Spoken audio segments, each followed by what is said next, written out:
You ask Tiger to solve. This deals with linear equations with one unknown. The final result is x equals 13. Let's solve it step by step. Group all x terms on the left side of the equation. Subtract 5x from both sides. Group like terms. Simplify the arithmetic.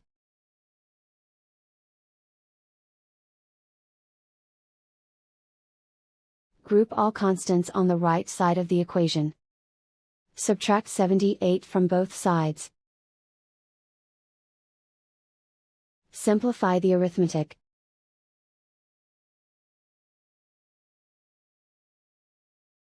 Isolate the x. Divide both sides by -6. Cancel out the negatives. Simplify the fraction. Cancel out the negatives. Find the greatest common factor of the numerator and denominator. Factor out and cancel the greatest common factor. And so the final result is x equals 13.